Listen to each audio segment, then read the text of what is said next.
Eno izmed vidikov, ki jih želimo osvetliti v okviru trajnostne prenove in gradnje, so seveda tudi demografski vidiki, ki so tisti eni ključnih elementov, kako se bodo takšne prenove in takšne gradnje v prihodnosti tudi izvajale. Prosim. Hvala lepa. Lepo vas pozdravljam. Časa nimamo veliko, zato hitim naprej. O demografiji smo danes že nekaj slišali. Tudi cenjeni predavatelj Potočnik je omenil velik problem rasti. Slišali ste Rimski klub leta 1972, 3,8 milijard, zdaj več kot 8 milijard. No, zakaj pa Slovenija tukaj nekoliko na boljšem? Zaradi tega, ker približno že 40 let imamo približno 2 milijona prebivalcev, od 1,9 do 2,1. In zdaj, če pogledamo tale graf, vidimo, da je recimo, če pogledate tole krivuljo, vidite, da je praktično razen od leta 2018 naprej, da se je nekoliko dvignilo skupno število prebivalcev. Hkrati pa vidimo v rumeni liniji, to je pa tale, vidimo, da nam upada število državljanov, kar pomeni, da imamo opravka ne samo s staranjem kot takim, ker še ni prišlo do vseh teh efektov staranja, ampak imamo predvsem izseljevanje močno. Kako pa to vemo? Tako, ker pogledamo, da je k tej rasti največ prispevalo število tujcev, če pogledate tukaj. Število tujcev se je zelo dvignilo za slovenske razmere. Štejemo seveda število tujcev tisti, ki so prišli po letu 1991, zato ker večina z izjemo izbrisanih je pridobila od nekdanjih notranjih jugoslovanskih migrantov, so uspeli prideti do državljanstva, tako da jih danes v tem grafu štejemo med seveda državljane. To je seveda zelo zanimivo vprašanje, zakaj se ljudje izseljujejo, ampak v končni fazi imamo pa še vedno okrog 2,1 milijona prebivalcev, kar je recimo za razliko od nekih drugih območij srednje in zahodne Evrope stagnacija, ni pa to upad in smo pravzaprav ena bolje stoječih v demografskem smislu kot med državami, ki so recimo v vzhodnem delu Srednje Evrope ali pa v vzhodnji Evropi. Medtem ko se je v vzhodnem delu Evrope zmanjšalo prebivalstvo za nekje okrog 25 milijonov, se je na zahodnem delu Evrope prebivalstvo povečalo za okrog več kot 50 milijonov. Tako da poleg staranja seveda imamo še vedno zelo visoko prebivalstveno rast, ne glede na to, da smo zelo intenziven demografski prostor, govorimo o Evropi kot celini. No, če pogledamo v Sloveniji se pa kljub temu, da imamo približno enako število ljudi, se nam dogaja veliko prerazporejanje prebivalcev. Če pogledamo samo po tej zadnji krizi, večji zadnji krizi, ne štejem niti COVID-a kot neko v tem smislu takšno krizo, leta 2008 je bil od takrat do danes, se pravi v slabih 15 letih, imamo 86 000 skupnega prirasta v Sloveniji, kar je navidezno veliko. Moramo povedati, da mi delamo registrske popise in v bistvu nimamo, kako bi rekel, natančne podatke, ker ne izvajamo več door to door, od vrat do vrat popisov, tako da v bistvu imamo nekoliko precenjeno število prebivalcev, kar je seveda po enem smislu dobro, po drugi strani pa pri analitskem delu v bistvu se nam ustvarjajo lahko lažne potrebe.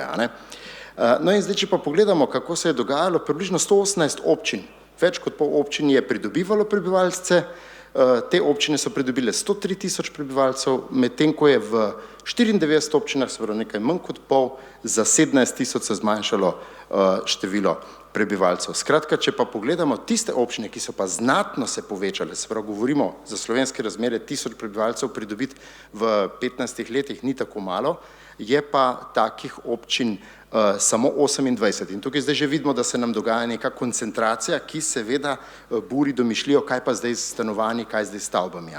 Samo v teh 28 občinah je 72 000 prebivalcev se povečalo v 14 do 15 letih. Tukaj vidite, katera območja oziroma katere občine so to.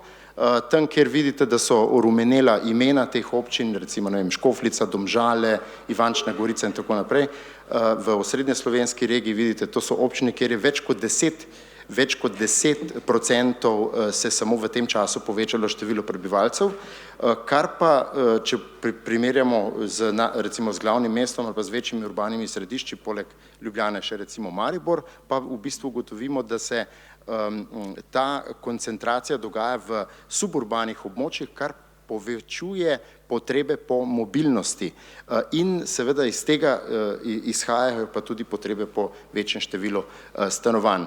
Tako približno izgledajo slovenske regije, izrazito je narasla samo osrednja slovenska regija, ki je pridobila okrog 63 tisoč prebivalcev, medtem ko recimo Pomurska in Zasavska regija ter deloma Koroška so pa tam nekje od 3 do 7 tisoč prebivalcev zgubile. Zdaj, če poskusimo pogledati, kaj pa zdaj to prebivalstvo pomeni v smislu gospodinjstev. Omenili smo, da je približno neka stagnacija nastopa v demografskem smislu, ampak če pogledamo ta desni graf, boste videli, da je v bistvu število gospodinjstev silno naraslo. Torej, povprečno število članov gospodinjstva se je s 3,2 leta 81 zmanjšalo na 2,4 člana. Skratka, velika atomizacija gospodinjstva se dogaja, seveda imamo tudi čedalje večji delež starejših, recimo to se ponavadi meri 65 let plus, in iz tega pa potem nastaja en drug fenomen, ki se mu pa reče lahko ali skupinska gospodinjstva ali pa enočlanska samska gospodinjstva za starejše samske prebivalce. No, pri vsaki demografski situaciji in analizi je potrebno pogledati, kaj bo naprej, ne samo naše resurse, ki niso omejeni, z globalnimi spremembami se bodo tudi naši resursi spremenili, manj bo zelenih površin, določene združbe ne bodo več delovale, poglejte, kaj se recimo z žledom zgodilo, koliko gozdov je uničenih, tako da v bistvu to, koliko smo pokriti z gozdovi, je bolj pomembno se vprašati, koliko ti gozdovi uspejo sprostiti kisika in koliko lahko absorbirajo ogljikovega dioksida. In to so boljši kazalniki kot pa sama pokrovnost. Je pa res, da je to težje zračunati. No, če tukaj pogledamo naše projekcije do leta 2100, nam kažejo, da bo rodnost po tej projekciji, to je projekcija Statističnega urada Slovenije, zelo, kako bi rekel, optimistična, da se bo nekako vsako leto uspelo roditi 16 tisoč novih otrok, oziroma 16 tisoč otrok. Tukaj, če pogledate, kako se bo to porazdelilo po spolu, vedno se rodi nekaj več dečkov, večja ko je kontrola rojstev, večji je presežek dečkov nad rojenimi deklicami. Ampak imamo pa en nov fenomen, to so pa stoletniki, pogledajte, kako bo ta njihovo število naraslo in s tem se bodo spremenila narava potreb, se pravi, tip stanovanj se bo spremenil, ki ga bomo potrebovali. Skratka, dolgotrajna stagnacija smo povedali, problem je, da nimamo regij in zaradi tega ne morejo določena centralna naselja gravitacijsko zadrževati prebivalstva in to prebivalstvo se potem seli v predvsem glavno mesto, deloma tudi na obalo, ampak tam je druga struktura, se starejši bolj selijo v primerjavi z Ljubljano. Povečujejo se pa vse tiste regije, ki mejijo na osrednjo slovensko regijo. Potem imamo problem, da mestne občine, koncept mestnih občin brez regijskih središč ne delujejo kot preprečevalec depopulacije in policentrični razvoj, ki je imel zelo dobre rezultate od 60. do 80. let, praktično ne deluje več v tej, da ji rečem tako, neoklasični ali pa neoliberalni paradigmi produkcije. No, seveda, od vsega tega so pa odvisne rabe prostora in zdaj, če gremo še nekoliko naprej, pogledamo, kakšno je stanje na področju naseljenosti oziroma nenaseljenosti stanovanj. Izločil sem samo nenaseljena stanovanja, tukaj lahko vidimo, kako močno izstopa Ljubljana, zraven seveda je tudi Maribor in pa potem seveda Koper kot obmorsko središče, kot sedež, občina je tudi sedež Luke, v glavnem en del spada sicer pod Ankaran, ta nesrečni Ankaran je pa danes svoja občina. No, če pogledate drugo krivuljo, to je pa tale modra, pa vidite, da dejansko najnižji delež praznih, nenaseljenih stanovanj, to so uradni podatki v praznih stanovanjih, pustimo zdaj to, koliko od teh se na črno oddaja, ne, to za Ljubljano je to velik problem, za območja, ki izgubljajo prebivalstvo, pa tega problema praktično ni, ne. Tako da za Ljubljano moramo biti bolj rezervirani, mogoče tudi za Maribor, načeloma je pa to kar dober podatek, recimo pogledajte Gorenjska, ne, Gorenjci pregovorno, pogledajte, najmanj imajo nenaseljenih stanovanj, ne. Ljubljana pa seveda pregovorno največ tudi najemniških, ampak formalno so pa to prazna stanovanja.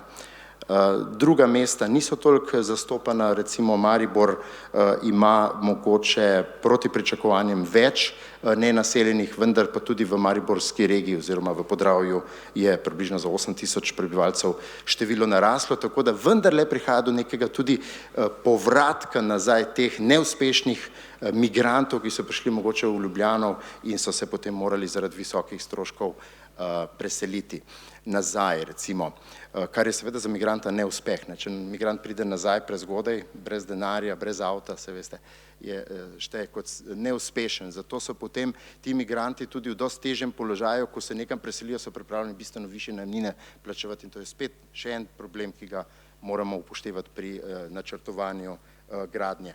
No, zdaj, če pogledamo, Slovenija ima 166 000 praznih stanovanj, krasen fond za obnovo, ne, ampak seveda morate imeti pa potem en plan, kako jih boste razporedili. A boste še spuščali v Ljubljano?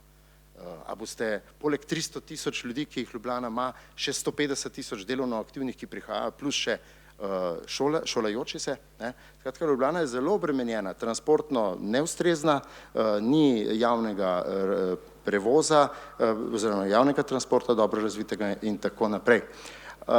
Torej, prej sem omenil, da so dokaj nerealne številke zlasti za Ljubljano, po eni od analiz, ki je bila tudi v časopisju, je približno polovica teh stanovanj dejansko zasedenih, kar se da recimo sklepati po porabi elektrike, če imajo priključek za elektriko. No, potem imamo pa zdaj tisto ključno področje, na katerem lahko recimo kot stičišče in kot družba ogromno naredimo, to so pa neustrezne bivanjske razmere. To je najboljši prostor, kjer lahko začnemo za trajnostno prenovo in pa tudi gradnjo takrat, kadar je ta gradnja utemeljena, ko pogoji za statični in vsi ostali niso primerni za bivanje. Poglejte, 155 000 gospodinjstev živi v neustreznih bivanjskih razmerah. Izredno velik fond, kjer lahko recimo ogromno storimo v relativno kratkem času. No, potem imamo pa opravka še z energetsko revščino, kjer imamo pa 68 000 gospodinjstev, ki živi v energetski revščini. Se pravi, da nima dovolj sredstev, da bi si poravnavalo te direktne stroške, ki nastajajo in poglejte, največ med njimi je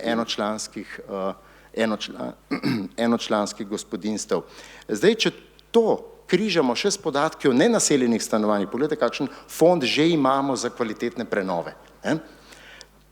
In zdaj, če pogledamo, tukaj je ena definicija energetske revščine gospodinjstev, to je od SURS-a, našega statističnega urada, skratka, tukaj se šteje puščajoča streha, vlažne stene, skratka, vse te take, kako bi rekel, otipljive zadeve, ampak problem je, da je ta definicija usmerjena na analizo samo od leta 2014 in se nam kaže, kot da so se bivalne razmere nekoliko zboljšale. V resnici pa niso, ker so bile bivalne razmere pred letom 2008 praktično na tem nivoju, kot so bile zdaj v smislu energetske revščine govorimo, ne. Zato je potrebno vedno gledati tiste velike prelome. Eden takih je bil 2008. Prosim, zaključimo. Ja. Naši torej sodobni problemi največji je centralizacija, pomanjkanje načrtovanja, pomanjkanje regionalnih centrov, tako da s tem pa tudi zaključujem. Hvala. Hvala lepa za to predstavitev.